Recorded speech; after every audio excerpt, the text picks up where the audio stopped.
Very good. Our members are making their way in, and apologize for a slightly late start, as we had one of our largest commendation ceremonies at Cult a few minutes ago, and we wrapped up a little bit of business, but it was the largest event so far, I think, Dr. Brown. Dr. Brown almost went blind trying to read names. There were so many, 150 or so, and trying to decipher names that he could read. But you did a fine job, Dr. Brown. Thank you. And we appreciate all the staff and kids that were honored. They do a great job, and excellence on parade, basically. So we did do a short exec session, and is there anything to modify on this agenda? Sure. Okay, good. That's a good thing. So on to public and staff, and Adam is signed up, and so Adam, if you'd like to speak. Hi, good evening. As you know, teachers are working hard in the classroom each and every day. There's a bunch of them sitting here, and they got work in front of them. It doesn't end, you know. And this time of the year, we often hear friends and relatives who may not really understand what's going on in the classroom say things like, oh, it must be winding down in your classroom. And the truth is, we know that it stays the same, and if not, winds up with everything that's going on. But my main topics tonight are, yes, there's been a little bit of a sigh of relief with the budget passing, but obviously we know that the realities are here. You know, this is definitely going to be an impact across the district. Every building will look different next year. Just to put in perspective some of the things that we've been talking about in groups of teachers is, you know, we're looking at over 60 kids next year not being serviced in pre-K. The impact is real. Over a 3-year period, that's 200 kids in our community we're not servicing. These are the things that I think people are starting to realize. Traveling specialists are taking in more caseloads, taking in 2-3 buildings. Counselors are going to be harder to coordinate. Just again, the impact is real, and people are feeling that now that schedules are starting to be worked on and put into place. It's June 10th, where there's many of my colleagues and members of the ITA who are just starting or have not received the paperwork notifying them of layoffs. There's a potential that many people will be called back through attrition.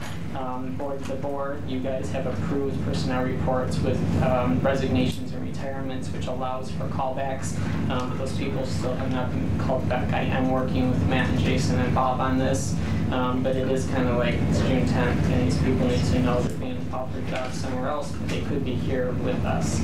And then just lastly, even though it's the end of the year, it's really the start of next school year, so without people being placed and without these things being decided upon, it should have been done yesterday, but they need to be acted upon now so that we can start that planning, the scheduling, and the collaboration. It's not just what's best for the adults to know where they are so they can work on these things. It's what's best for kids, because what you can work on now is going to be there for September, and if we don't start working on the stuff now, there is that feel that we aren't ready for the fall. So in the future, and it does seem like there's going to be cuts in the future with more budget discussions, I'm hoping that the process is more, is faster in the future. Thank you. Thanks, Adam. Anyone else wish to speak right now? And if not, thanks. And on to student reps and LACS. Hi. So final performances for classes have started, and they've been going this week, and every class is doing some sort of final performance to finish up the year. Tomorrow our last all-school meeting will happen first period, and it's a students facing bias project to do an all-school meeting on something, on a bias that they've learned about, and try to help others understand that they may have or they may see other people have. So they're doing that tomorrow. The IHS senior prom happened, and there were quite a few ACS attenders. I was not one of them, but I saw quite a few pictures on Facebook. There's a benefit going on at our school and also in collaboration with students at other schools called Some Assembly Required, which is a benefit for transgender students who don't have money or resources to get things that they need or to get any outreach. So there have been some bake sales at our school, and a Facebook page has been started, and they're trying to gain some support. Senior meetings, which is part of the graduation requirements for seniors at our school, have been happening, and those are meetings with staff members, administrators, family members, community members, other students, and that's for seniors to really reflect on their time at ACS and talk about what they really like at the school, what they'd like to change, and what they see as really essential to their success at ACS. Mine already happened, and it was really a nice culmination to the year. So this week is the last week of school. The last day of class is on Thursday. Stewart Park Day is on Friday, so that means in the morning we'll have trip presentations where each of the spring trips that happened several weeks ago will do a presentation to the school, just a couple of minutes to share what the trip was about. And then in the afternoon we'll all head over to Stewart Park and just hang out, eat lunch together, and that's just a fun way to end the school year. Family group scheduling conferences for next year will be happening Monday and Tuesday of next week. Also happening next week, there's a math fair, Wednesday, June 18th, I believe, from 9 to 11 a.m. And then middle school promotion is 2 Tuesdays from now, June 24th. It's at 6:30 p.m. Projects, middle school challenge projects are on display starting at 5:30, and then the ceremony will begin at 6:30. And then the next day, June 25th, will be senior graduation. Projects will be on display at 6 p.m. to 7 p.m., and then the ceremony will begin at 7 p.m. Middle school promotion is at LACS, and senior graduation will be in Culp Auditorium, and so you are very welcome to attend. Great, thanks. Anything else? Very good. And the guys in ties and Michaela from Ithaca High School, we'll go right ahead. So 2 weeks ago it was senior week at the high school. So Monday we didn't have school. Tuesday was the senior breakfast, and we also had a movie night in H Courtyard, and we watched Anchorman. That was fun. Wednesday was the blacklight dance. So they put black lights in the Black Box Theater. And you're supposed to wear white and neon, so you reflect off the black lights, and that was really fun. Thursday was casino night, and that was probably the most well-attended event, and that's traditionally the same way. And they turn the cafeteria into a casino, and you get like $2,100 or something when you walk in the door, and then gamble. And they had great raffle prizes at the end. There was a silent auction. No, there was a raffle. Then there were. No, it wasn't a silent auction. It was a live auction. And then the hottest item were 2 4-day passes to grassroots. That was really exciting. Great. Then Friday we left for Lake Placid for our senior trip, and that was really fun, and it was a great experience, and it went off really well. So I congratulate the senior class and the Ithaca High School administration for putting that together. Last Friday was Rock the Arts, which was a student-run event that was held at the LACS Black Box Theater, and I was able to attend that, and it was really well done. And this Friday is Friday's our last day of school, and well, it's a half day, and we will have field day. Especially. Last Saturday, prom was held at the farmers market from 8 to 11 p.m. Over 350 students came, which means our senior class raised about $12,000, with about $5,000 going to the junior class because we had an excess. The gun poets performed, students took boat rides along Cuda Lake, and desserts were served throughout the night. Students came in beautiful dresses and suits, and in party buses to fancy cars. The party lights at Farmers Market we saw from a distance. Yeah, it was very nice. well done. Yeah. Okay, picture it.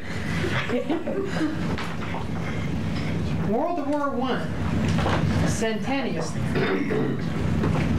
One might think, World War I? How are you going to commemorate that centennial at the high school? Well, you haven't met Miss PB. She did a great job doing a World War I concert. We had students and staff play in the piano. Mr. Fee did a great piece, some of his own composed songs that he added a little funk to, as he said, to display the attitude of World War I. Also, student art depicting World War I. We also had our displays in the library. thanks, Nan Bell, for staying afterwards to show what the wartime effort was at the high school. We had our junior underclassmen awards, who are recognized for a variety of things, from getting a book award to a Latin award. We had dozens of awards, also our senior awards, which were even longer, and but more awards, more achievement, scholarships, something we didn't have, and extremely proud, ecstatic. It's great to celebrate things, and that's what we do at the end of the year. I was proud to be at the commendation ceremony and clapped very vividly for everyone. And thank you all who recognized. Jordan Hackworth placed #1 in the state in the long jump. And wow, that's kind of self-explanatory. I mean, first of all, let me just say something. I was at a sports assembly one time, and they said, sports people have to have a tremendous amount of character. And I'm thinking, yeah, whatever. Well, this guy has character.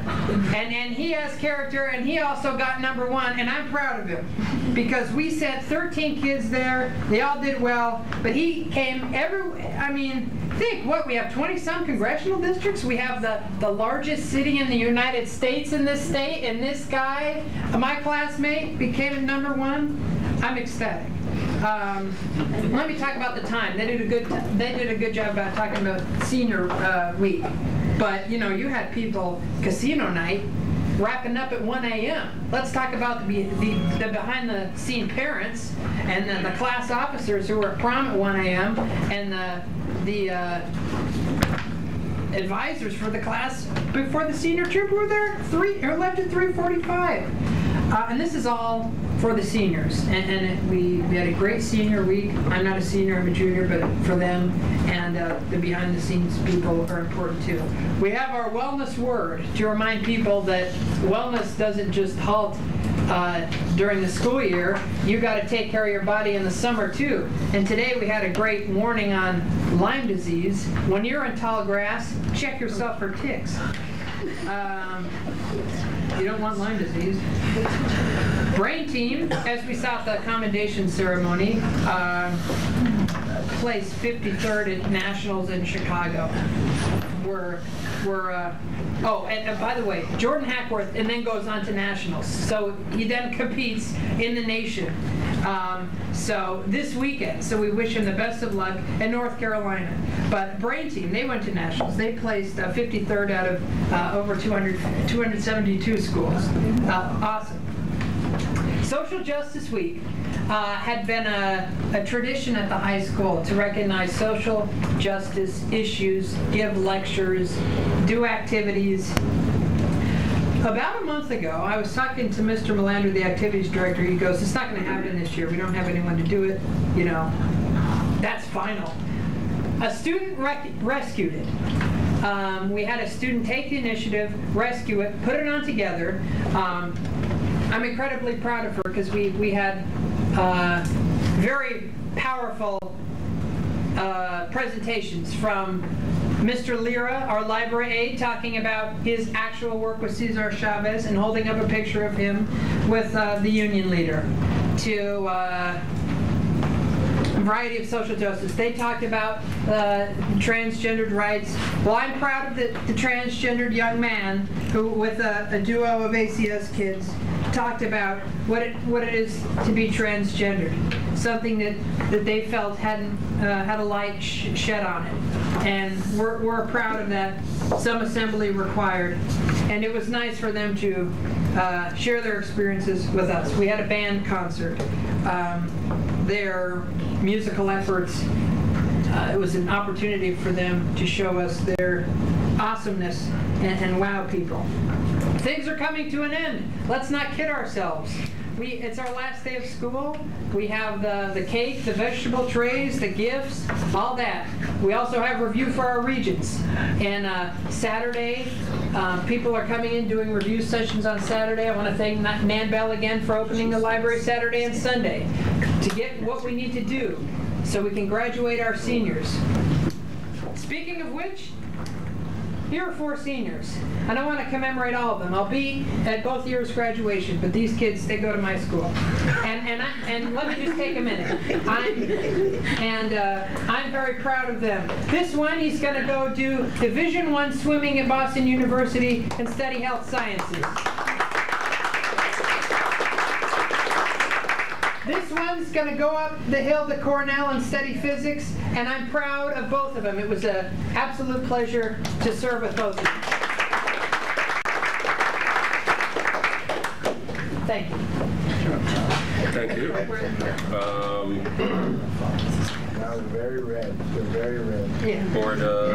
Board responses? I'm just curious if the newer bus that we are using was used. Did it go to Lake Placid or? It may not be on that trip, but it's going on a field trip just about every day, including the most recent DC trip. Yeah. It went to DC And sports. So is it? And it came back, which is good. Is it heavily used? I assume it's used. Daily. Okay, and the reason it might not be used by some of these people is because it's already booked for some other event. Is that right? Okay, we only have one. Right. Depending on the group, you have to draw lots. Who gets the right on that? Who gets the yellow bus? Right. Okay. But anything else, Jim? Brad? So, I know you can't see it, but I follow all the schools on Twitter, and here's our own Rosie performing original music at Argos as part of her senior project.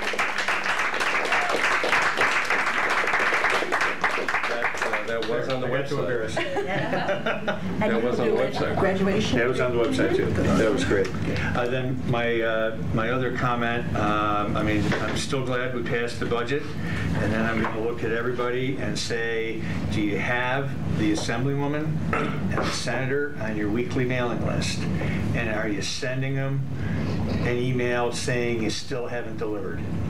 The GEA is still there. I've decided if the governor can't say the GEA, I'm not going to say it anymore. I'm going to call it what it is. You should call it what it is. Governor Andrew Cuomo's tax on public schools. And we should adopt that language and make it clear that it's Governor Andrew Cuomo's tax on public schools. If he can't say GEA, we shouldn't say GEA. And I would say that to the teachers union as well. If the governor can't say it, you shouldn't say it. Call it what it is, call a spade a spade. It's a tax on public schools and it needs to go away. You need to be every week on the assemblywoman and the senator saying you haven't delivered yet. You need to get rid of that the governor's tax on public schools. And I wasn't going to attack the governor tonight. He left that to me. But Brad went ahead and did Good that. cop, bad cop. And I would just mention I was at a meeting, came back in the evening and flicked on, and Time Warner Cable automatically goes to Your News Now, and there is an ad for Andrew Cuomo's re-election, and he was listing all of his accomplishments, 2 of which were a $2 billion budget surplus and record education spending. It's on his commercial. Whoa. He is lying. So just, I'm not, well, you know. Wow, we're both going to go after But just as you see that, always know that if you're asking for us to make quicker decisions about how we are going to form our budget next year, perhaps the governor can, look for the governor's commercials and see that he has a record budget surplus. Therefore, why does he need a tax on public schools? Why does he need a tax on public education? So when you see those commercials, I would just ask that, and I would ask that of my assembly person and my senator once a week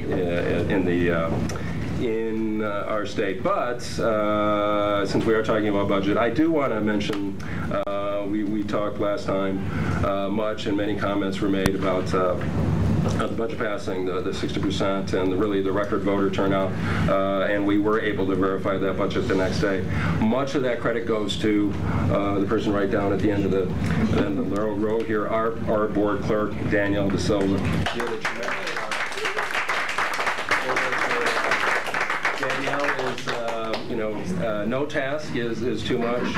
For many, it would have been really overwhelming to take on a voter turnout that was quadruple or at least triple quadruple of the prior year, but really handled it all. We are ready to verify the next day. Obviously, if we have an important vote like that, if we cannot verify with complete accuracy the next day, well, frankly, that puts us at risk, puts the community and the district at risk. All the numbers worked out. Danielle deserves a tremendous amount of credit for that. I've said it privately. I wanted to say it publicly.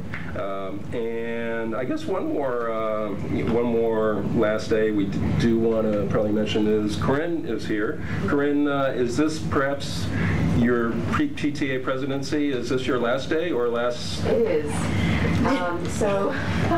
But as you stand, I do want to thank you and all the PTA reps out there. But you can't have a PTA unless there's folks willing to stand up and run it and be president. And so we certainly encourage folks in the community, if you're involved in your school, join the PTA. And Corinne, go ahead if you wanted. Well, I just want to say that it has been a pleasure.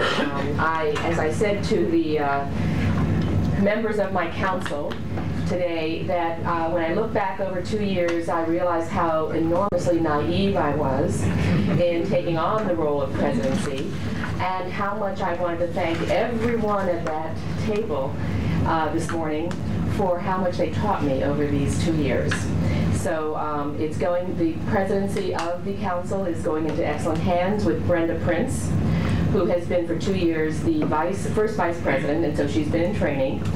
And I actually am going to be continuing as the region director for New York State PTA of the South Central region for at least 1 more year and possibly 2. So Great. I'll be involved in training. Great. Thank you, Corinne. That's great.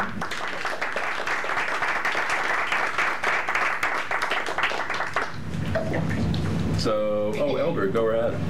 Just want to thank Corinne publicly on the record for all of the work you put in for kids. I mean, I think we work hard, and we know a lot about public education.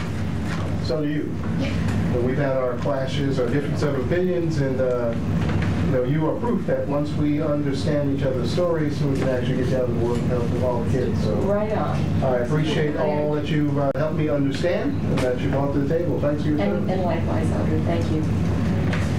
Anyone else right now? Are we good? Very good. So we will move on to the business of the evening and consent agenda first, and then on to other business. Move the consent is presented. Second. Second by Pat. Any questions, comments? We're good? All in favor? That is, I have to sniffle, but no, Judy, Rob, Brad, Pat, Jay, and Chris, and Eldred. Those opposed?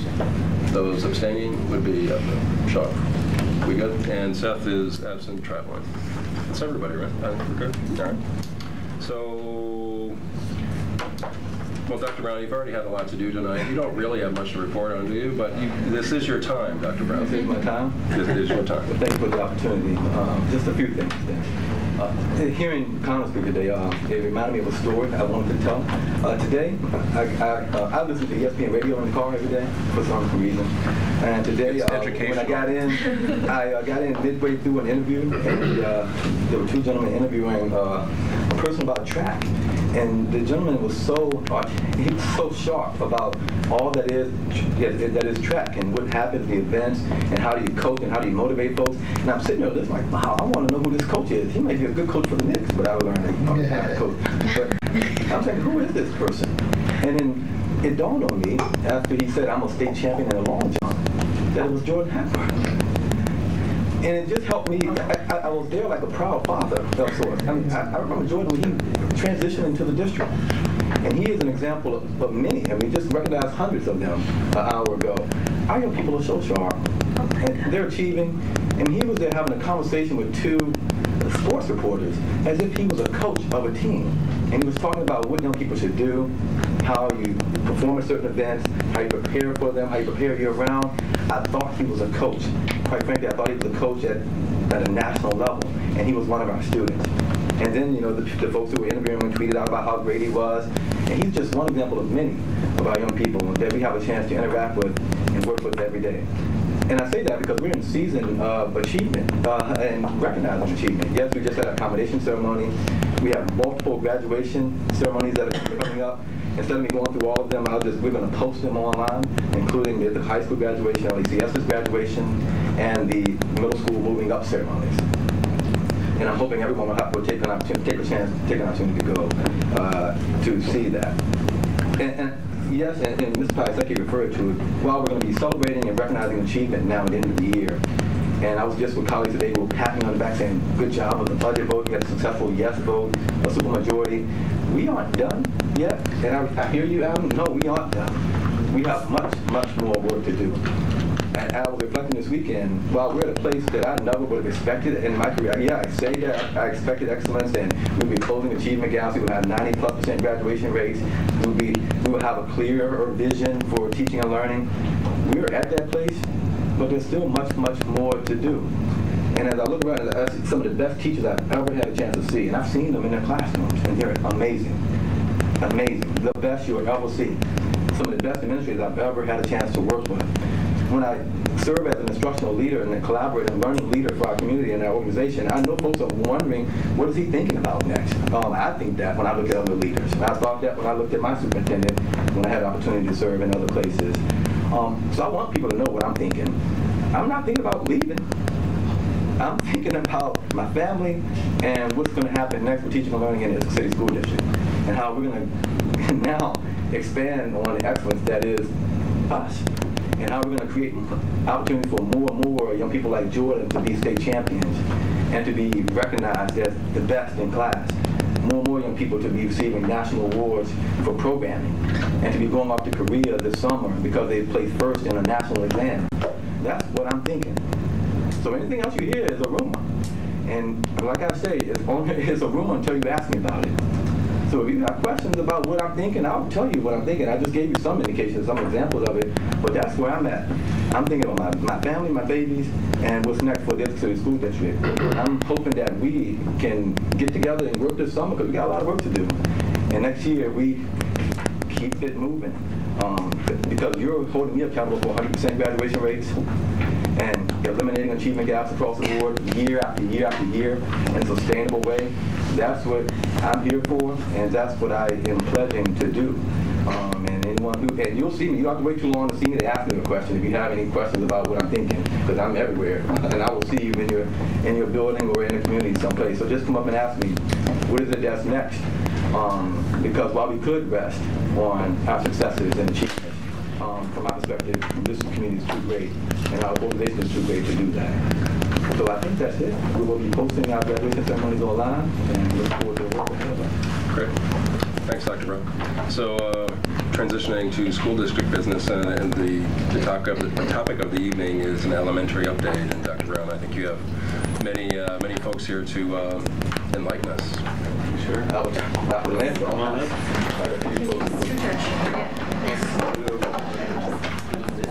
So everybody come forward, that'd be great.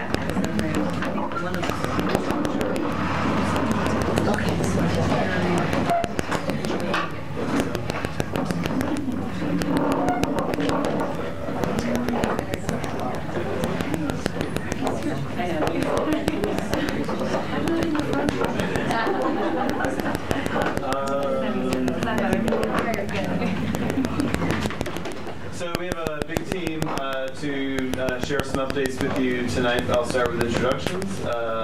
To my right is Jenny Emerson, 4th grade teacher at Bog Creek. Mike Cesari, instructional coach at Northeast. Jen Wilkie, 4th grade teacher at South Hill. Lynn Vanderwerk, evaluation officer. Lily Taukis, master educator. Liddy Coyle, master educator. we are going to update you on some work that we've been doing with curriculum at the elementary level. We're going to also update you with an assessment project that we'll be collaborating with BOCES with this summer and all through next year. And then finally, we'll share some shifts that have already started happening with professional development. I feel like after this winter and spring, I can't get up here without saying the B word, budget. And so I think in a way, all three of these items are our newly adopted budget for next year already in action. And so this is a way for us to preview some of the work that will be happening this summer and some of the work that that is still present in the budget for the 14-15 school year. So we're really excited about that.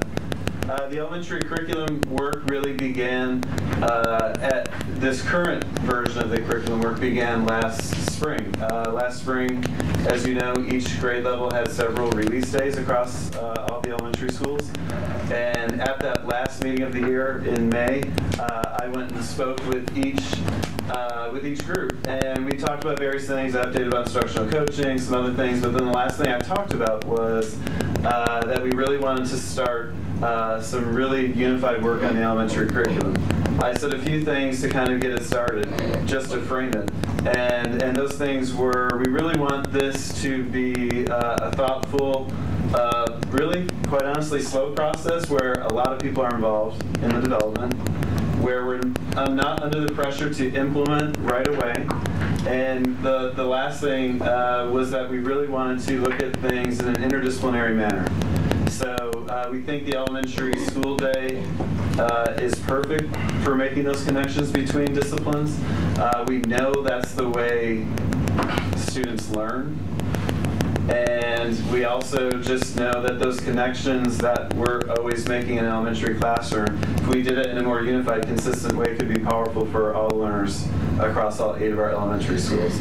So I just kind of threw that out there. I said we'll be gathering for 4 days. I think it was late July, I think that we gathered last summer. And I really had no idea what to expect.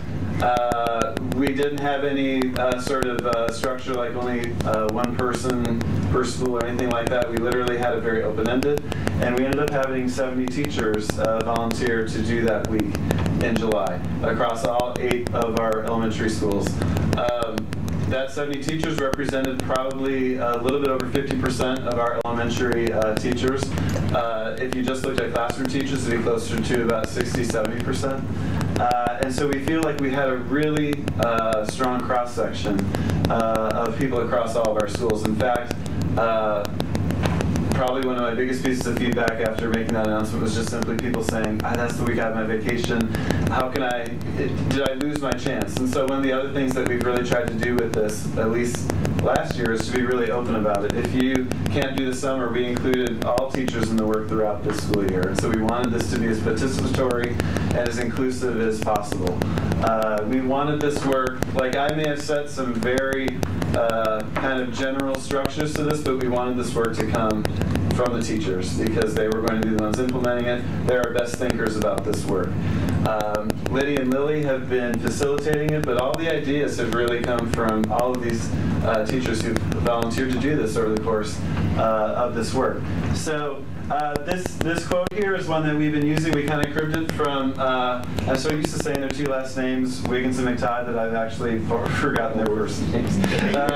But their series of books is Understanding by Design, and so one of the quotes which I'm sort of, we're sort of paraphrasing a little bit here is that a curriculum is a district's plan to fulfill its vision and mission. And so that's, I think, kind of the foundation of the work that we've been trying to do at the elementary level.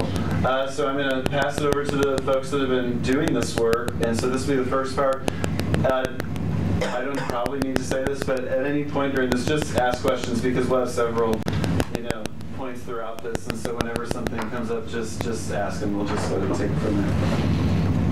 So Matt led us off really well. We're going to give you a little bit of an overview as far as the timeline and where we are and where we're headed. And we have these 3 amazing teachers who are going to share a little bit of their experience and their understanding as well. So we're taking this in 3 stages. So again, we're using the work of some amazing, tried and true professionals around curriculum work.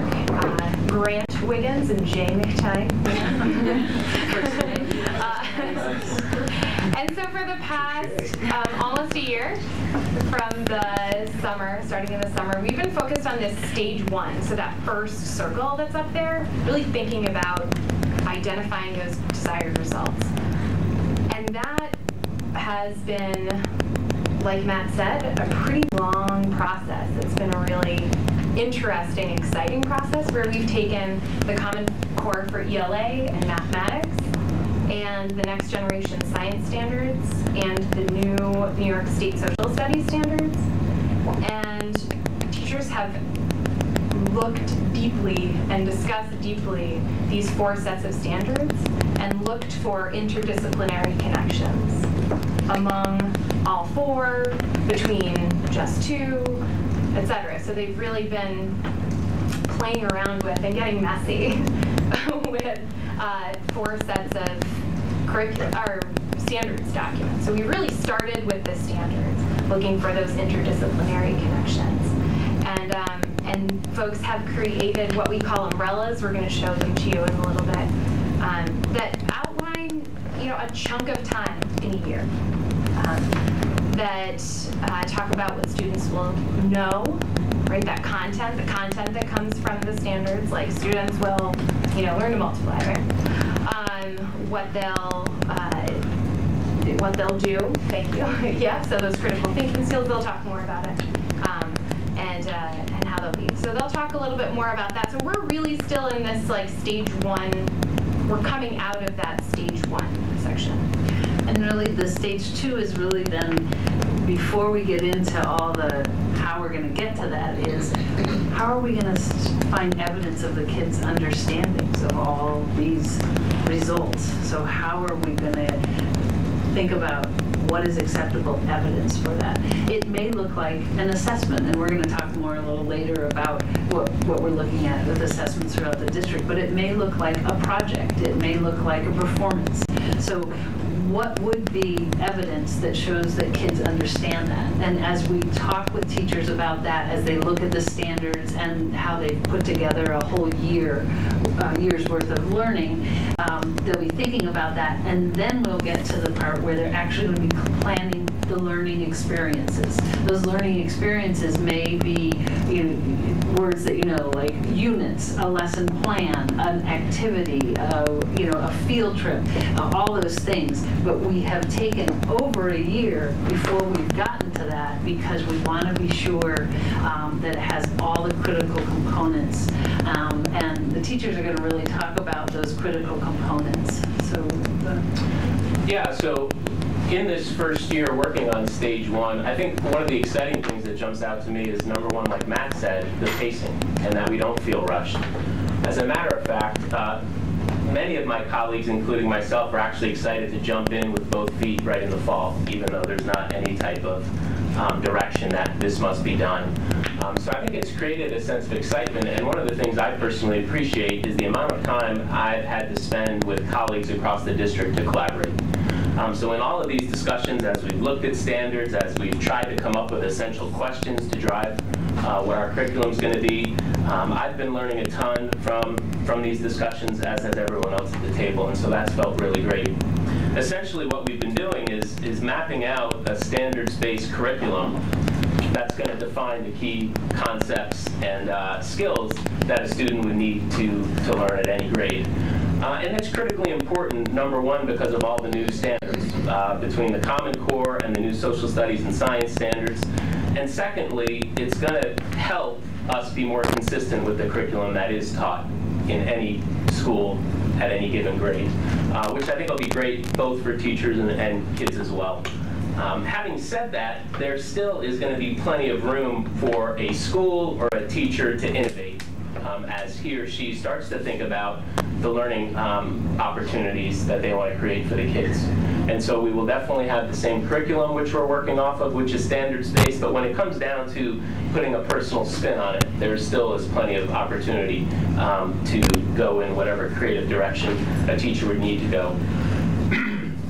one of the biggest challenges, I think, for us and for me personally is really trying to think about creating these learning opportunities through interdisciplinary thematic units and kind of divorcing ourselves from the classic, I'm going to teach a lesson in this subject and then a lesson in this subject, looking at it from a more discrete standpoint. So it's a challenge, but it also is what I find exciting, and I think many people find exciting.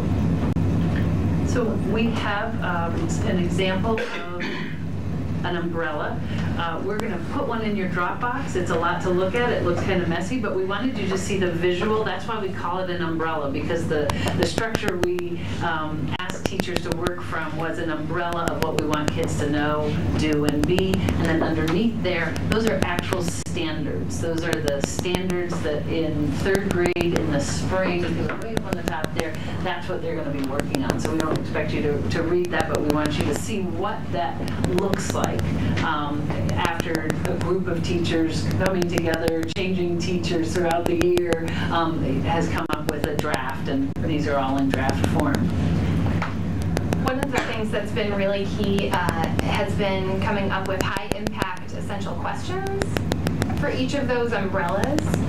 So that helps guide the teaching and the learning, the assessments, etc., throughout that period of time during the year. So these are some examples. The first one is from 1st grade, the second one is from 3rd grade, and the last one is from 5th grade. You can also see how they vertically align. So they build in complexity, they shift slightly, but there are still connections. Would you mind going back to the umbrella? Thank you so much. So each grade level has been working with this format, and there's an essential question that we all spent a lot of time coming up with, because that drives the know, be, and do. So the know is, what do we want our kids to know from this unit, thematic project, whatever it is that we're calling it. What do we want them to know? And that, for teachers, is crucial, because if I know what my kids need to know, then I can go to the do and say, this is what they're going to do to show that they know it. And this is how we can incorporate technology and communication skills and the 21st century learner skills in the do to make sure they're hit on. And then the be is, for me, the part that I feel has been left out of classrooms, not intentionally, but the be is more values and character ed. And it's how are they going to be critical thinkers and be courageous and just be good humans through their work. So the know, do, be have been really critical components in touching back on the essential questions and also driving the instruction that allows for the creativity and the innovation for individual classrooms to then be able to do in planning their learning. And so lastly, we just wanted to address next steps in the future. Well, we've made great progress. We do feel like we've only just begun, in the sense that we've collectively invested hundreds of hours, taking multiple days away from our precious students, and in this investment in the future, in this rich vision of what we want, what kids are involved with, and how they get there to be. So having this gift of being able to step back and look at that whole story of 4th grade, 3rd grade, etc., to be able to map these skills and contents has been huge. It is just the first step. We have this vision for how we can design learning environments and engagements that will breathe life into those umbrellas. And you've seen and heard bits of this work in some of the exemplars of education happening in elementary schools in the district. Things like the farm-to-table curriculum happening at Carolina, South Hill, and the trout in the classroom ecosystem studies that are happening in so many classrooms now. These are kind of parts that we are hoping to continue to develop more. These engagements combine critical skill building, problem solving, and real world connections that engage children in applying the skills in meaningful and relevant ways. We hope that you will continue to value this work and help us take these purposeful next steps. And that I wanted to just leave with a quote that actually started our discussions in, I remember it as August, a hot August day in the library right over there. Everyone's got their coffee and it's 8 a.m. But we dove right into, and this is one of the quotes that sticks with me now. The strategic leader must not only articulate values, but must also eliminate obstacles that prevent those values from being translated into action. And when I think of those strategic leaders, you guys, all of you, ladies and gentlemen, all of us every day in the work that we do, we are living these values. And we jump over those barriers because it's good teaching and learning. But we're thrilled to see the leadership and investment in the vision for the future. So, thank you. So just in terms of some really practical next steps, we've identified the week of August 11th that we're going to be gathering teams of teachers to further this work. So we'll invite the board to drop in at any point during that week to see the work happening. We'll go first through the curriculum committee and then take it to the larger board in terms of the results and the tangible curricular materials that come out of that week's work. And then we will be having piloted versions of these umbrellas or these units happening, not in every single classroom, but in some specific grade levels across all of our buildings all throughout the year. And so I envision this as something that we will be continually updating you on. But again, back to budget, this was something that in that 113 budget that was passed, that was protected, the money to further this work. And so we wanted to put that focus back on there. We feel very excited to be able to continue this work. Moving along to another budget-related item. One of the things that we did a lot of staff with board members did many community school-based meetings about the budget as we were leading up to the vote. And one of the questions, if I could trend the questions, one of the trends was what collaborations are you doing with BOCES? What more could you be doing? And so we're very excited to discuss this collaboration with BOCES. This is a statewide grant. It's called Teaching is the Core, and it essentially, at least this is Matt's version of recent history, but John King and Regents did their listening tour around the state, and one of the things they heard was there are way too many assessments. Our children aren't doing way too many tests, and so they are putting money out there for districts working through BOCES to work on making assessments better. And so we're very excited because even though we had money to do this curriculum work, some of our reductions were staff development related and related to some of this work. So we're glad to be able to tap into this grant through BOCES. So essentially this grant will be enabling us to work as teams, both administrators and teachers, to create much better assessments than the one we're already using. And we feel, we've shared this with you all along, the elementary level, we feel really good about the assessments, so we're excited to take them to the next level. Lynn Vanderwerk is going to be our point person on this grant. She's going to be talking more about it.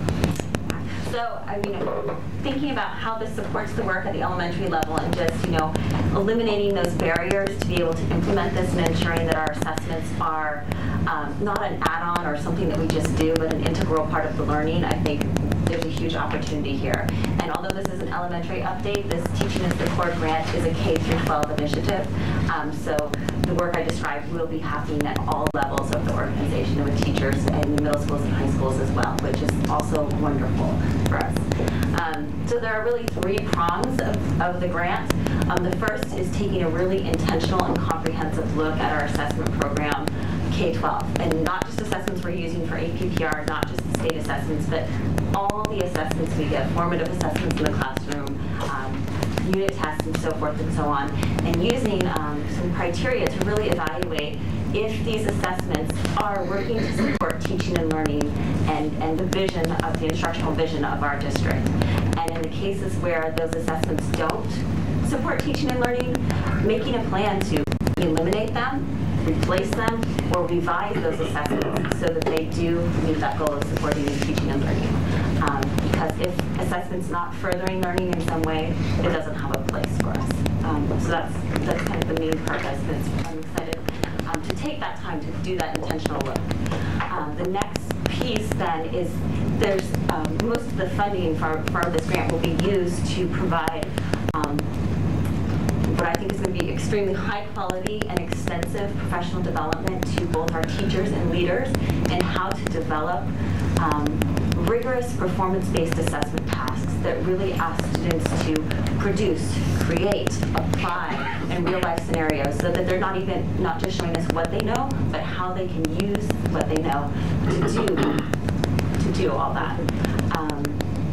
And that's hard. I mean, writing really good performance-based assessments is really hard work, and it will be great to have some expertise and some capacity building in that, and that this will be teacher-led work. You know, I think that's something that we are very proud of at the elementary level, that our assessments that we are using are teacher-created, and that's something we're going to continue, that these are created by Ithaca teachers in the context of curriculum here in Ithaca, and making sure there's connections between our assessments and our curriculum. So, you know, there will be specific professional development for principals as well, so that they're prepared how to lead the development of these assessments in their own buildings, so really including principals in that process. And then, you know, I'm just going to go to the next slide to show an example.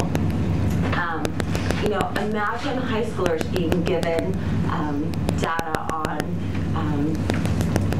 the number of eligible voters, both locally, federally, and then actual numbers of who voted, how many voted over the last 10 years, and then being asked to do something like this.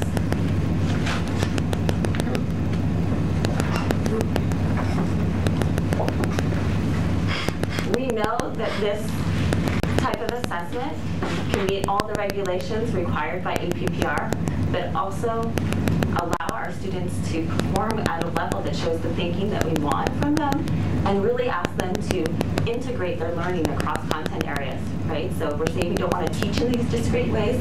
We also don't want to assess knowledge discretely. This is the goal.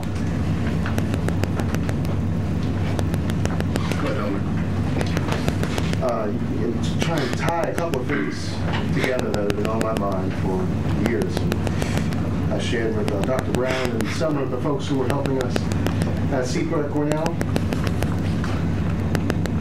from 3rd grade through child's senior year. They have ideas about who and what they want to do. We live in a community in which there are examples of virtually everything they could want to be. I've always thought that we miss a huge opportunity nationally, not just here, but we can fix it, and that's out here. We miss a huge opportunity when a 3rd grade girl raises her hand and says, I want to be a vet because I like puppies. To actually bring a vet in, and at a 3rd grade level, develop a portion of a curriculum that shows the students how a vet uses math. Obviously, the rigor is going to change between the 3rd grade asking that question and the 10th grade asking that question. It's about the inter-Cornell pre-med. But we're here.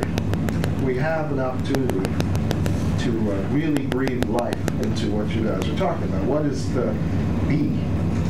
If you want to be a cop, you want to be a fireman, I think firemen use more math than people will ever give them credit for. Every 4th grade boy wants to do what? Put on that hat and wear the suit. So there's a thought. I mean, clearly we're not going to deal with this here, but I would like to have you guys begin thinking about what it might look like to build little units around the professions and children expressing interest.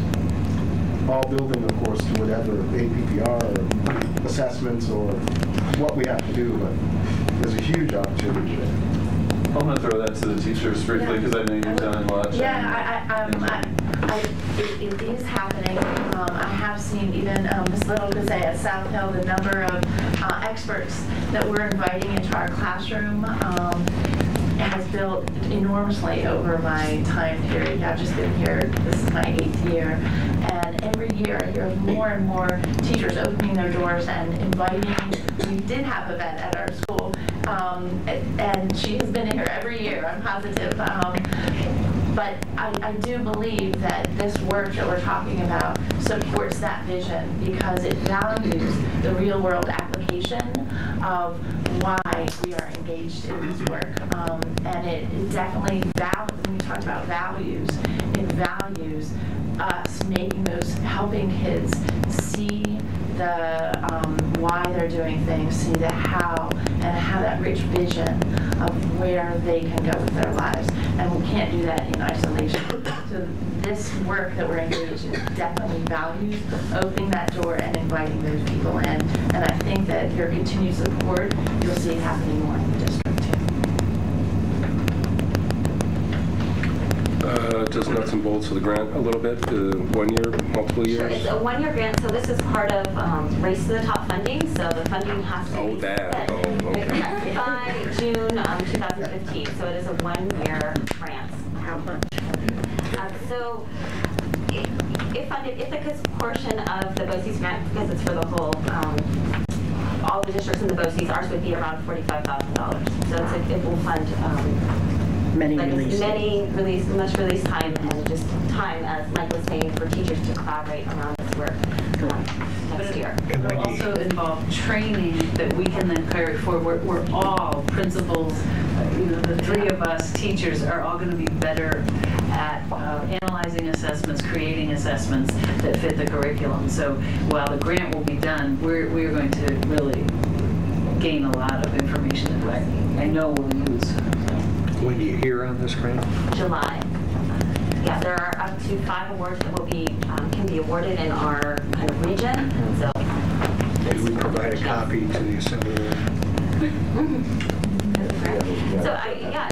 So we just are a portion of the grant, but I certainly can talk to Cheryl Kogel, who's leading the grant writing at both. Yeah, we promised we would. Yeah. So we need to do that. Good. Go ahead, Sean. I mentioned in the curriculum work the ways in which we've tried to make sure that our curriculum attempts to engage the interests and intellects of a wide range of students. Can someone speak to me about that real quick, about what we're doing with our curriculum work in that area?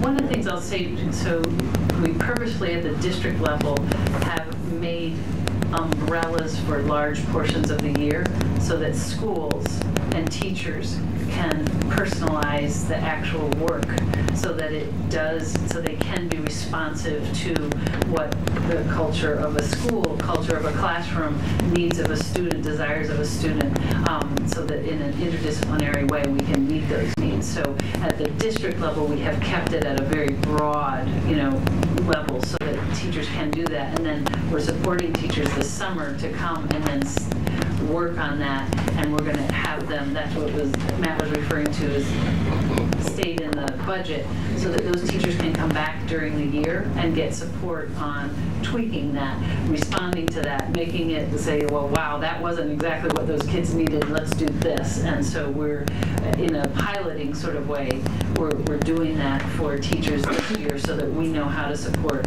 all teachers when we get to that. So that's a broad answer. I would just also add, too, that we're trying to come up with themes or projects that are locally based to try to tap into the interest of our students, but also, Sean, the whole emphasis on engagement is making teachers, educators reflect on when an individual student or a group of students is not engaged, being reflective on what opportunity I just present to them and how do I need to change it in the future based on the interest of my students. And so that investment of getting to know your students and understanding who they are and what their interests are, and then figuring out how to design that into some of these opportunities that we design and present to them. In addition to that local focus, so sorry, Jenny, we'll pass it over to you. So a lot of teams have really focused on content and thought about how to make that content locally focused. So we're reading, we're writing, we're doing mathematics in relationship to science, in relationship to social studies, so that they're not separate, right? There's like something meaty, something juicy, something problem-based, something exciting, something that actually matters to you outside of your doorstep. And so that's been a big focus for us. And a huge part of doing that is the IPEI grants. I mean, they have been instrumental in making sure that classrooms have certain activities or community partners that can help to engage students, such as Trout in the Classroom, or we've done grants with Primitive Pursuits through IPEI, and the kids love it. So 4th grade is a huge year for outdoor exploration, and we are so fortunate that we live where we do. And that's a great resource to tap into.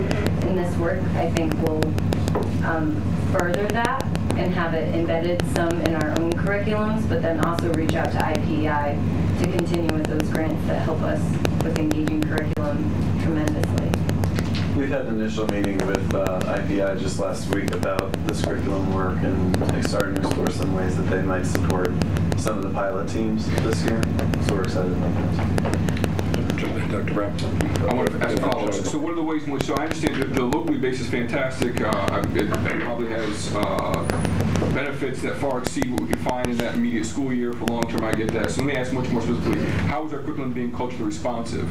Right? What are the ways in which we're making sure if we're going local and 3% of the population identifies as being Asian American, or 14%, bad example, right? So if I'm a young Asian child sitting in Northeast school, how am I making sure that curriculum speaks to me and my experience in this community locally? Is that part of the built-in as well? Can I just take it? I'll just speak from my own experience with the children. I've just seen it in South Hill.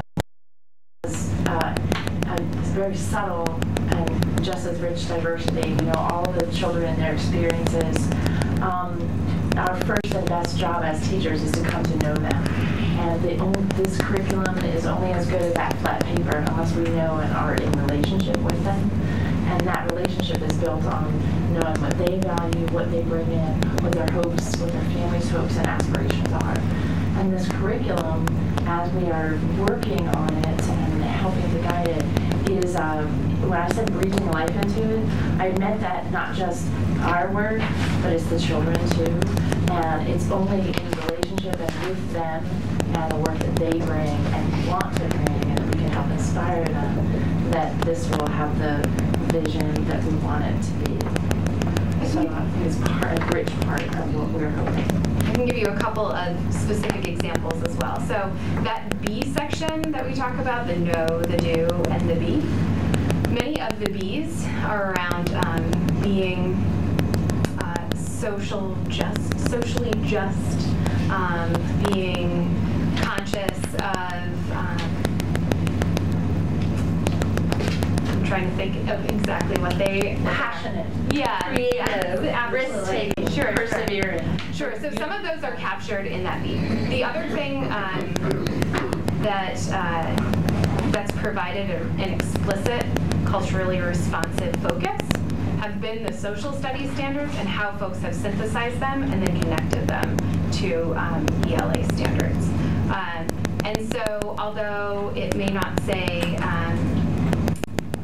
unless it's specifically outlined in a social studies standard about the Asian American experience, for example, right? That there are opportunities in the social studies standards and in the ELA standards in particular, where students have to, we have to explore our own identities and our identity in relationship. I guess I'm asking this question. If we go back and look at our data and look at the various graduation rates, discipline rates, and by various subgroups, we find that particular populations don't have the same experiences as other populations. And one of the reasons that people say, in both national literature and locally for listening to parents all along, is that our curriculum doesn't always engage them.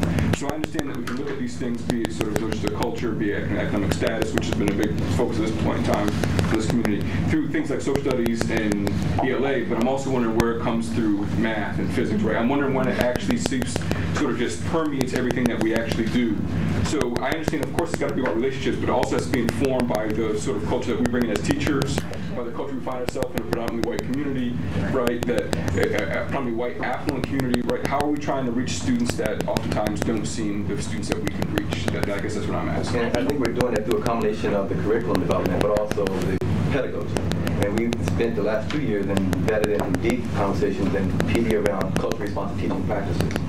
So that coupled with the curriculum, which from the emerging research, and what I'm seeing is that the biggest differentiator right now, and the best differentiator for young people coming from different cultures is thinking and student relationships, the relationships we build. So it's embedded in the curriculum, the relationship building, and the thinking, which you've heard much about. From my perspective, we've gone much further than we have in the past. And now coupled with the specific strategies around culturally responsive teaching practices, which many of our educators are doing, and equity mentors are helping principal leads, staff leads around that.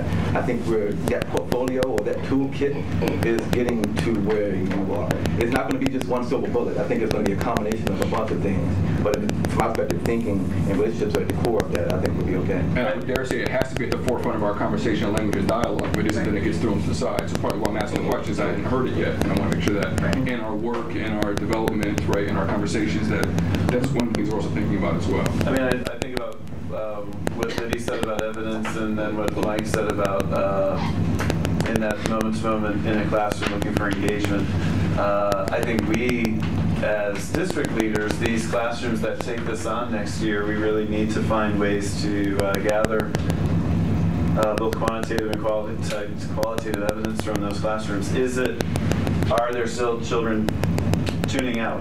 Are there children disengaged in these classes? Is this curriculum making any bit of difference? So that is on us to find ways to really explore that, and I know that's already part of the conversation. Well, and that speaks to the work that still is continuing, that needs to still be done. So, you know, we're facilitating curriculum work, but we're also facilitating district professional development in many areas, and so we have already started moving towards a digital format of having conversations at the district level about important topics.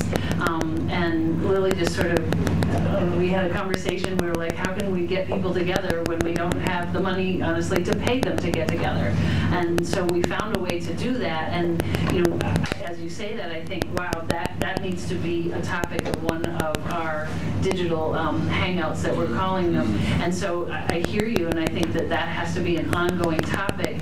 And I think what will make it even richer now is that we have something to sort of hang our hats on with it. So if we're talking about cultural diversity, cultural identity at third grade teachers can talk to each other and they have something common to start from. So like, oh, we're all working on this umbrella, so we've got that to talk about. And then next year we'll be able to gather people, and we have a clip of something, if we have time to show it, we can gather people digitally saying, okay, we've got this curriculum piece.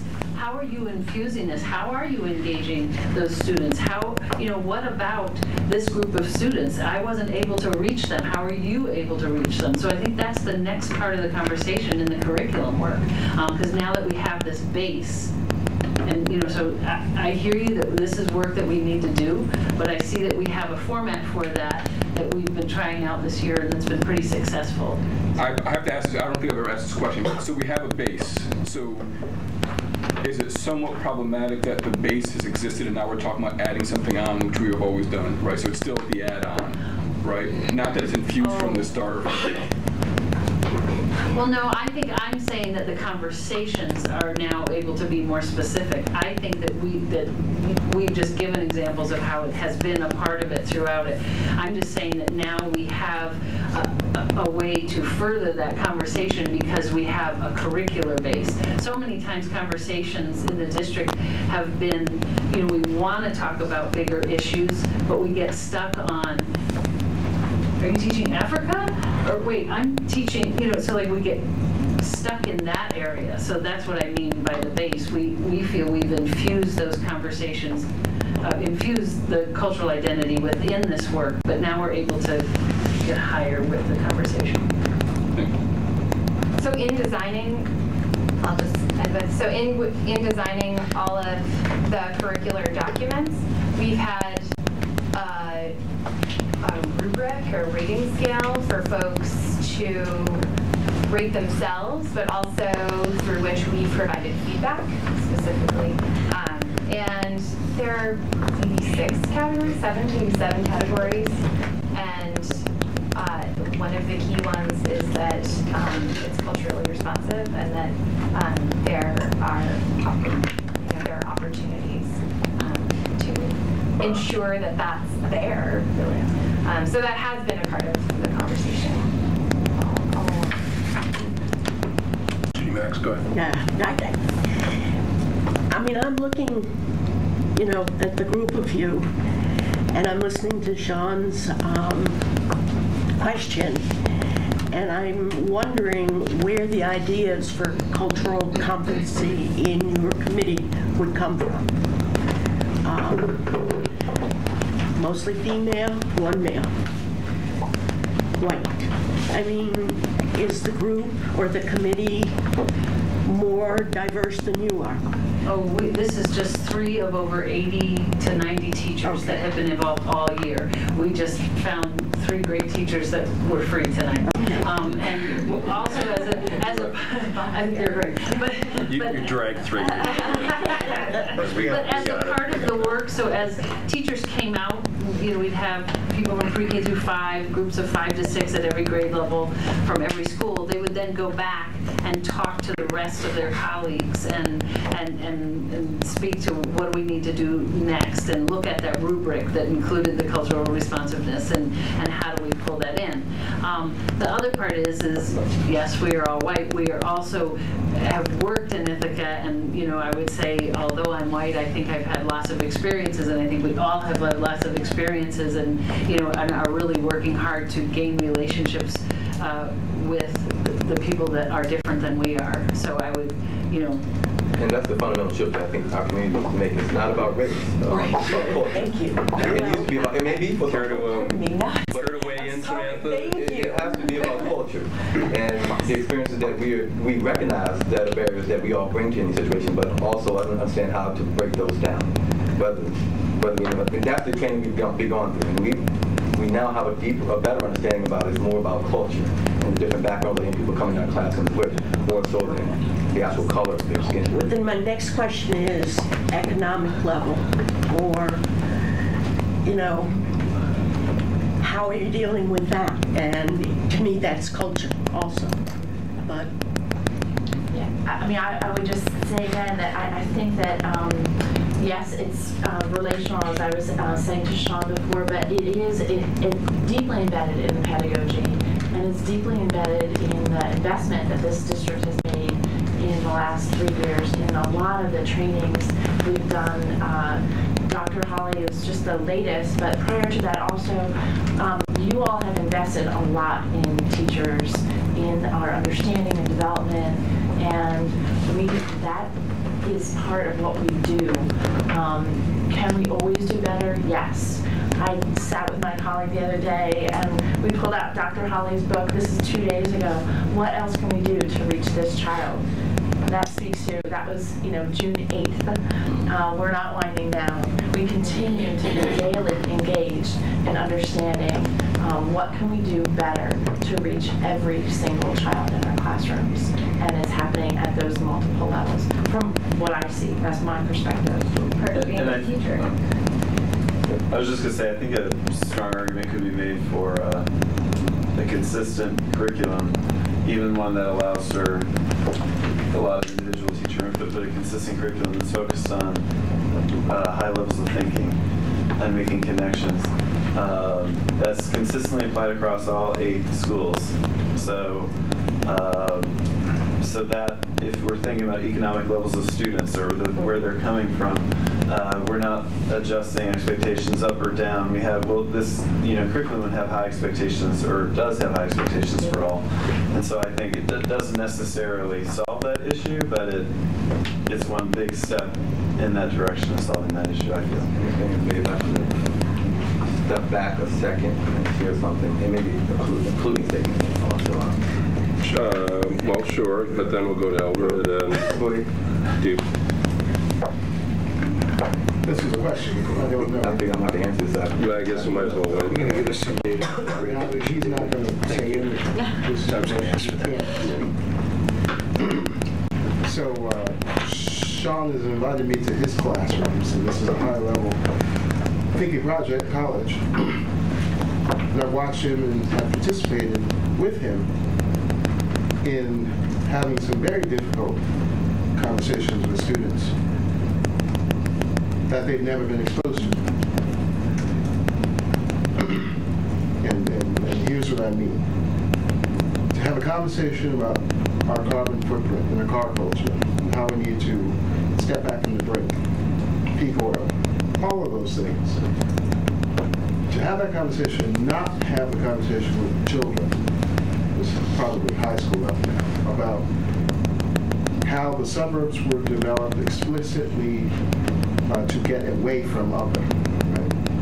How white flight was specifically to run away from the substandard housing in inner cities. And the government's role continuing to perpetuate, actually to write into the laws, explicit racist codes that now affect all of us. The kids aren't getting that information. And I'm way beyond, the soapbox standing black militant when I say that. We're actually doing our children a disservice by not having them understand the flip side of the coin.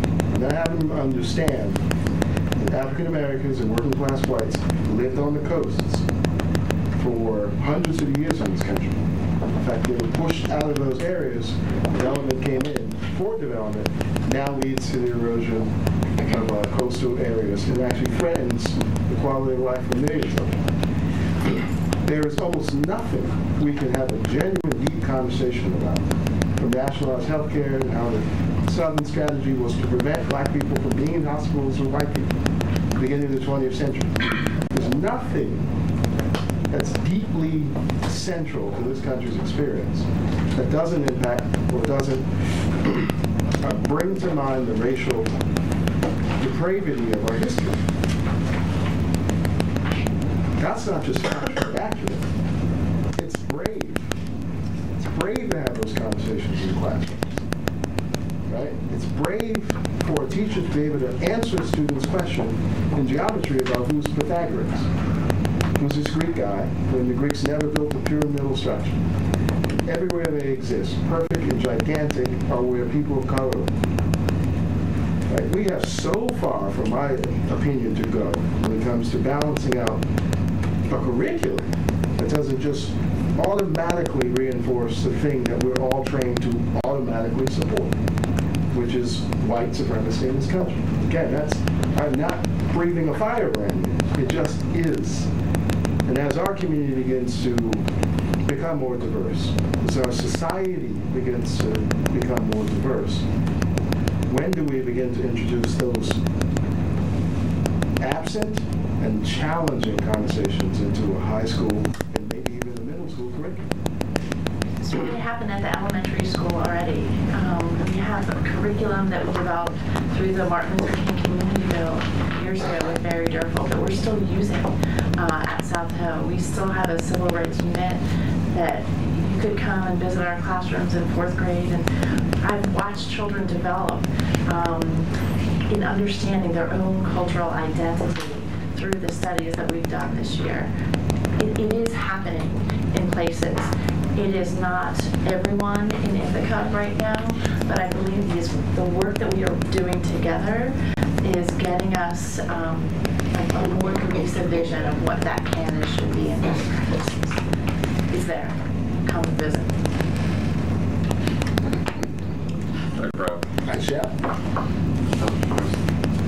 Rosie. I wanted to jump in. I guess my experience going to a predominantly white school that is constantly trying to have conversations about race and not really sure how to do it.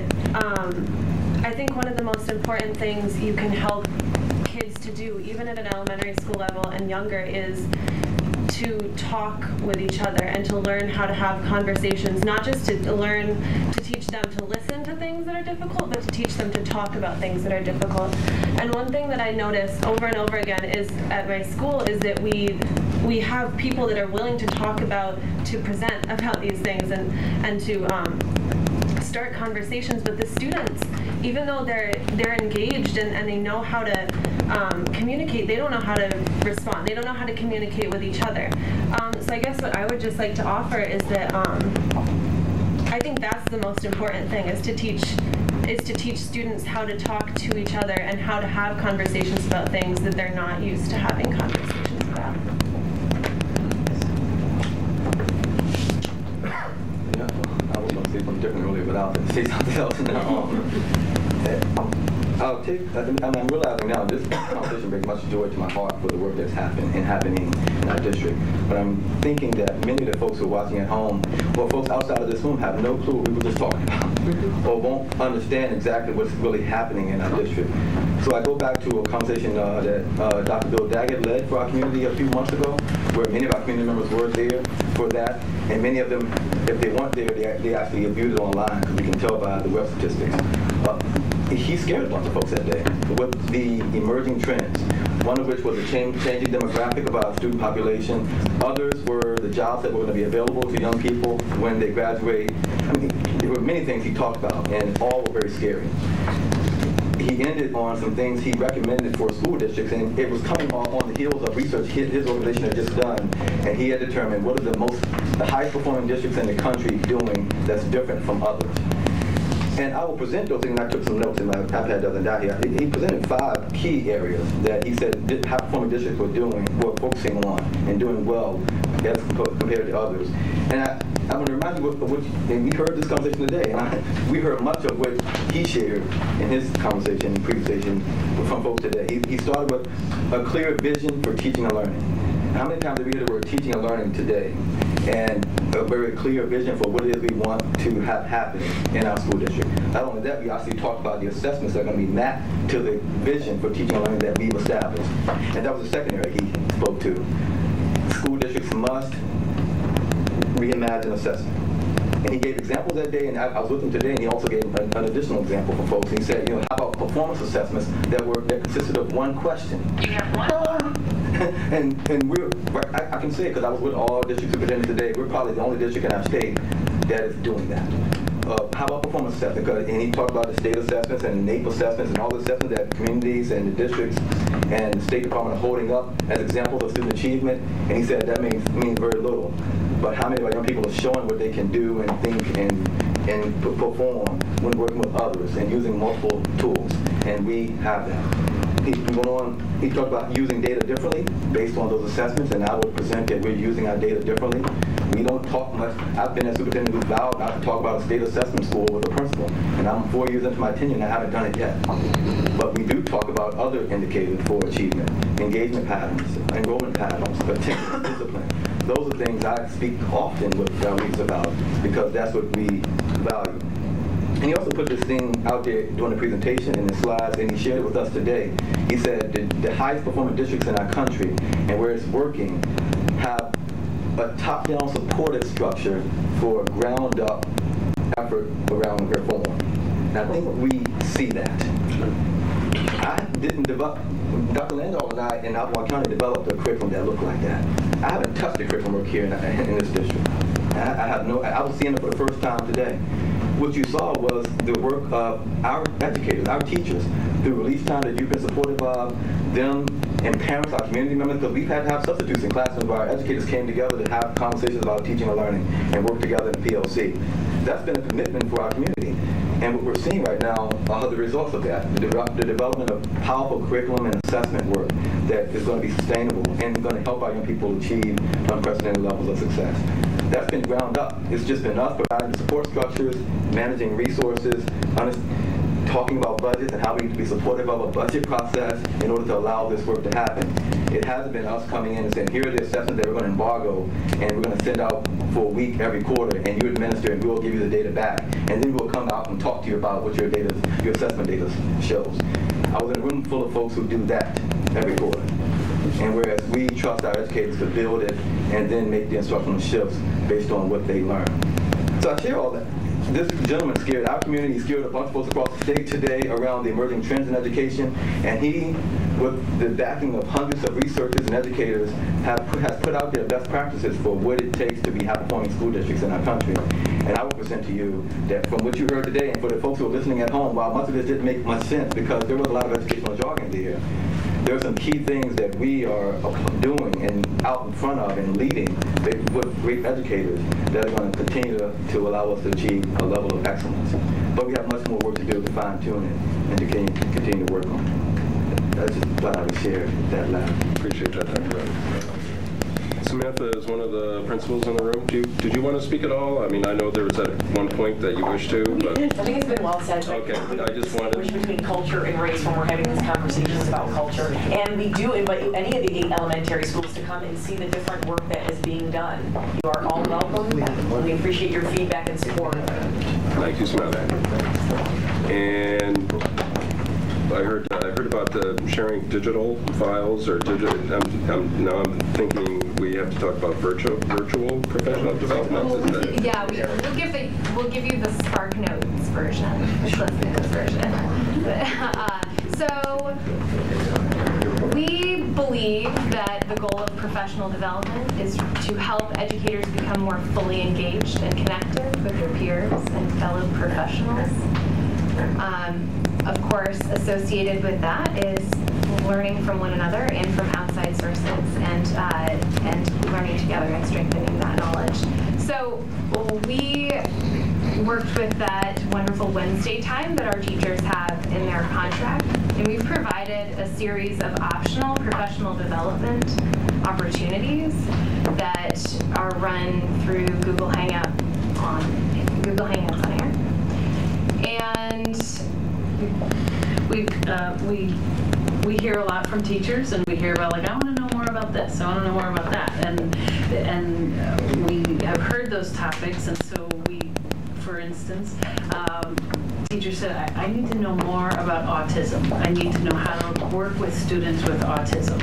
And so we gathered teachers around the district that work with students in classrooms that have, a range of levels of what would be diagnosed as autism. And so we gathered those people virtually on a Google Hangout on Air, and they came together during that Wednesday time in their own classrooms, and you can see them in the background, and we just had a discussion. And through Google Hangout on Air, people can watch it live, they can ask questions live, but one of the great things about it is it's recorded, and then it is stored on YouTube. And so we have a YouTube channel, and at any time, day or night, anyone can look and watch these. You can pause it, you can then send an email to us asking us a question, and we can do a follow-up.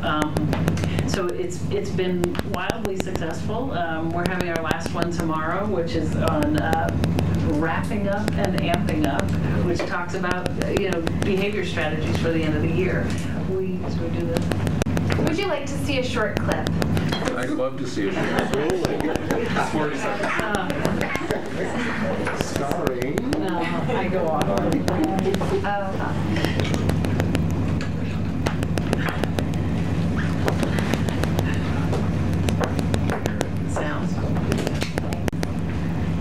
Although there are many differences. So we're going to just start with a general question, and we're going to ask Rachel to start by taking a stab at that. What is autism?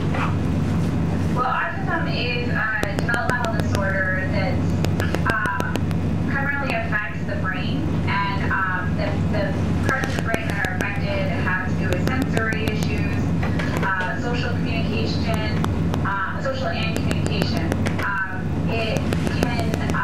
It's on a spectrum, though, which is the important thing to remember. So there are some students or children with autism that function at a very high level, and then there are some students that have a lot more difficulties with their communication and with their social interactions and their sensory needs. So this conversation went on for about 45 minutes. The different teachers down there you can see in the little film strip, and they joined in on the conversation. We got into specific classroom strategies, troubleshooting. They ended up having really a conversation amongst themselves, and I didn't have to talk very much. And so these have been very successful. We can sort of watch on YouTube who's watching these, and we've gotten a couple comments from people outside the district, so we know they're being shared. What time of day do you do this?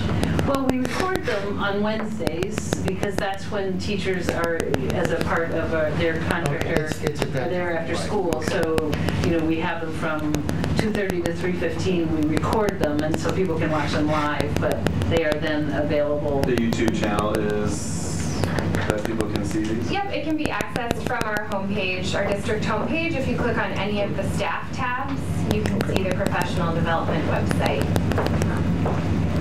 And it has all the different sessions we've had on there. That's great. And this was another recommendation today I heard about how PD needs to shift. We know that the traditional model for conferences and all those things hasn't worked, and how it needs to shift, and we're seeing the results of that here. Some examples of it. Technology there at a conference. It was a meeting.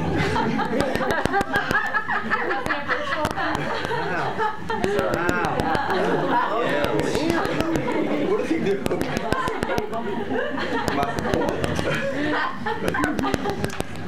He makes a point.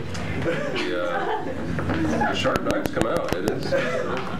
So just a couple next steps. We will invite you, the board, just to pop in during the curriculum writing the week of August 11th. We will do a share both with the curriculum committee and then the larger board after that. And then, Dr. Brown started the evening talking about results. We certainly want to share, we're still wrapping up some of our assessment work from this year, so we're not ready to share, but we'd like to, at some point this summer, share our internal assessment results, both reading, our performance assessment, and our writing scores, and our math test that teacher developed, and disaggregate that and look at that with you all. So that will be later in the summer. Great, tremendous. Look forward to it. And I think that wraps up our look at elementary issues. But thank you. We're very grateful. Thank you.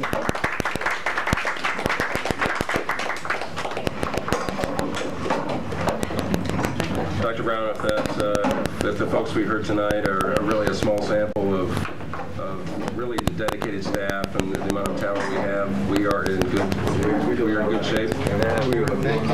Thank you, everyone. Thank you very much.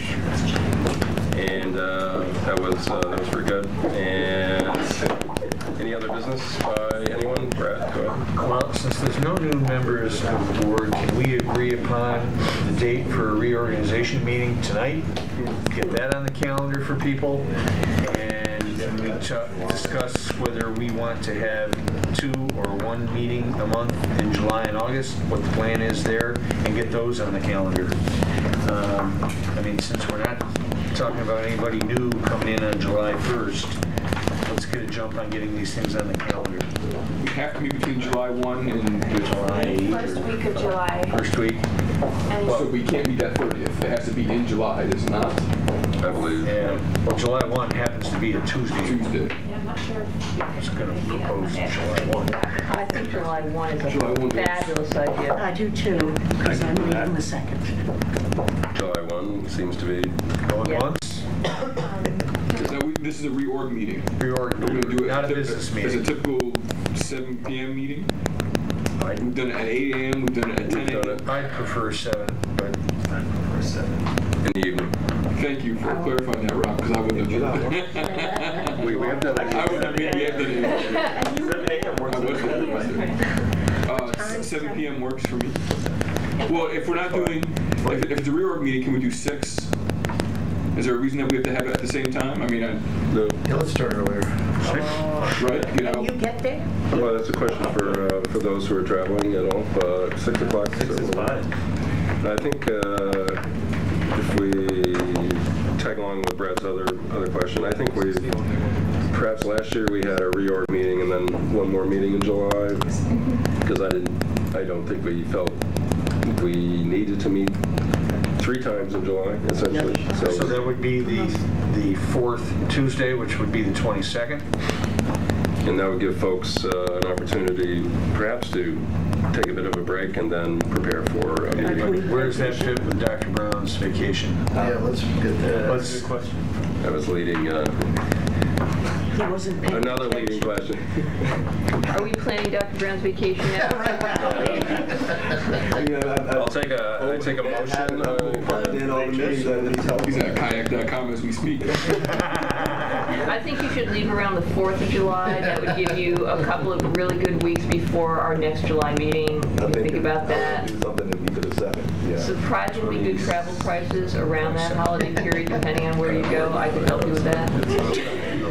So are we saying the 22nd? Is that what we're saying, or not saying the 22nd? Yes. It's either that or the 29th. So it depends on.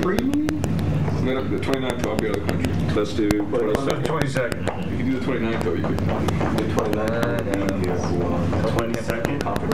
22nd is to the Pink Sand, the Bermuda. Wait, I just got lost. Reorg, we settled July 1st. July 1st. And actually, if I can get a motion from somebody that I move. vote on, that would be great. Second. Judy. And why do we need to vote for the regular meeting? It has to be a vote, the board needs to vote on the date of the reorg. Danielle is now the president of the board. Well, actually, that's the meeting where she is. That's right, absolutely right. That's right. I'm predicting that. So should we vote? Do we vote on? Yes. Danielle is presiding at that meeting, and It's at 6, right? 6 o'clock, July 1st, p.m., 6 p.m. Is that good? All in favor? Was it moved? Yes, I did. And seconded. Okay, thank you. All in favor? That's going to be everyone. There you go, Danielle. Thank you. Power does go to Danielle's head. I know. I didn't know how quickly she. It's like, wow. Well, thank you, Danielle. Thank you. Scheduling another board meeting. The 22nd. The 22nd. Wait, July? July 22nd. Exactly what I said. Not what he said. No, I said wrong. Oh, you said it, right? All right. For August, we probably did 2 last year, but there's going to be, we can talk about that in July perhaps and see how much conferences, etc. there are in the beginning of August. And if we do need to get together to approve personnel items, etc. earlier in August just to facilitate business, we can do that. And if Dr. Brown had to be absent because he was on vacation, that would be okay. So I just, so we Are we coming through? So we can, we're going to maintain flexibility for August. So I think that's fine.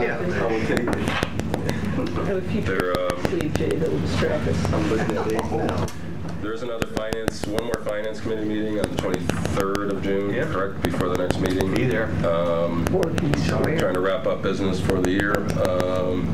Because, well, we do eventually wrap up for the fiscal year. Are you going to have the energy people report then? That's, actually, I thought, well, the plan was they were going to schedule a meeting prior to that because we didn't want to put it off that long. But and remember, I was a tad disappointed that they didn't deliver the last time on time. And I didn't. Just a tad, yes. All right, so I was angry. You know, we're paying them money. I expect the deliverables delivered on time. They weren't. We were willing to schedule a meeting to accommodate the fact that they couldn't get it done on time. Have we heard back as to when they're actually going to have their deliverables complete? When I spoke to the folks from Train and we had a meeting a few weeks ago, they said that they would be ready for, and this might be my error because I was not at the last board meeting. I invited them to the Finance Facilities Committee meeting on June 22nd, and then they're also, per an email that I sent to Danielle, asking to be on the agenda for the meeting on the 23rd, I believe. Is that 24th? The 24th. 23rd, 24th. Right. So sorry, 23rd, 24th. So they were going to meet with Finance and Facilities, vet everything, and then do an official board presentation with the director of that project. So the vetting has to